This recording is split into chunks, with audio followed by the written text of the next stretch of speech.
ओम श्री गणेशाय नमः। आज हम आपके सामने प्रस्तुत करने जा रहे हैं गणेश जी की बुधवार को सुनी जाने वाली बहुत ही सुंदर कथा।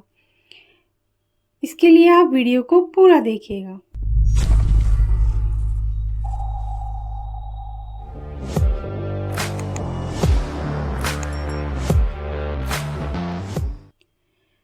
गणेश जी की बुधवार को कही जाने वाली कथा इस प्रकार है।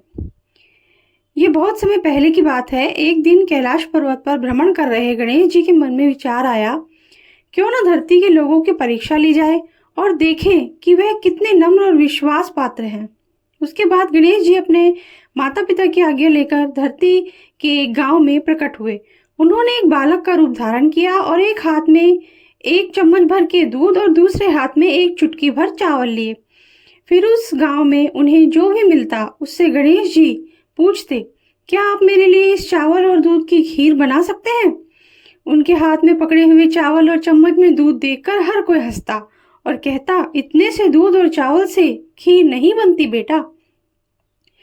कई लोगों ने उसका मजाक उड़ाया। इस तरह गणेश भगवान गांव के लोगों से पूछते पूछते एक कुटिया के नजदीक पहुंचे।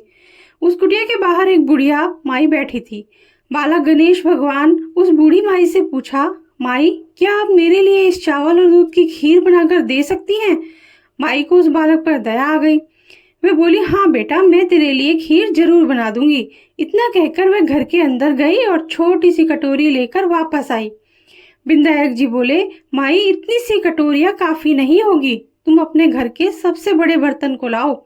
और फिर बूढ़ी माई ने बालक गणेश का मन रखने के लिए घर में से 2 सबसे बड़े बर्तन लाए और गणेश जी के सामने रख दिए। फिर गणेश जी एक बर्तन में चावल और दूसरे बर्तन में दूध डालना शुरू किया। देखते देखते बूढ़ी माई घर के अंदर से एक एक करके सारे बर्तन लाती गई और गणेश जी की माया से वे सभी बर्तन दूध और चावल से भरते गए। ऐसा करते करते उस घर के सभी बर्तन भर गए। अब विनायक भगवान बोले, माई, अब तुम खीर बनाकर रखो, मैं तुम्हारे घर के पीछे वाले कुएं में स्नान करके आता हूँ। अपनी बात पूरी करने के बाद गणेश भगवान स्नान के लिए प्रस्थान कर गए। माई ने गांव के सभी लोगों को निमंत्रण दे दिया, लेकिन उसे निमंत्रण बांटता देख गांव के लोग कानाफूसी करने लगे। इस गरीब बुढ़िया के पास कल तक तो खाने के लिए कुछ नहीं था और आज सब लोग निमंत्रण दे रही है। फिर भी माई का उत्साह देखकर गांव के सभी ने वह न्योता स्वीकार किया। निमंत्रण देने के बाद बूढ़ी माई अपनी कुटिया में जाकर खीर बनाने लगी। गणेश जी की माया से खीर इतनी अच्छी बन रही थी कि उसकी भीनी भीनी खुशबू पूरे गांव में फैलने लगी। बूढ़ी माई खीर बनाने के बाद कुछ देर के लिए बाहर गई। तभी पास ही में रखी रहने वाली उसकी बहू खीर की खुशबू सूंघते सूंघते वहां आ गई और उसने देखा कि खीर चूल्हे पर चढ़ी हुई है और माई घर पर नहीं है। खीर की खुशबू की वजह से बहू से रहा नहीं गया। उसने 2 कटोरियों में खीर निकाली। एक कटोरी में घर में रखी भगवान गणेश की मूर्ति को भोग लगाया और दूसरी कटोरी लेकर दरवाजे के पीछे बैठकर खाने लगी।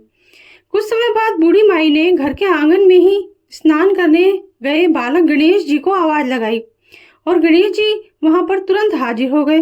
माई बोली, बेटा, तुम्हारी खीर बन चुकी है, आओ बैठो, मैं तुम्हें परोसती हूँ। माई की बात पूरी होने के बाद विनायक जी ने बड़े ही प्यारे स्वर में कहा, माई, तुम्हारी बहू ने भोग लगा दिया है और वह खाकर मेरा पेट भी भर चुका है। तुम बाकी की खीर गांव के लोगों को खिला देना और बची हुई खीर रात को सोते समय कुटिया के चारों कोनों में कटोरियों में रख देना। इतना कहकर बालक गणेश वहां से चले गए। फिर गांव के लोग एक एक करके आने लगे।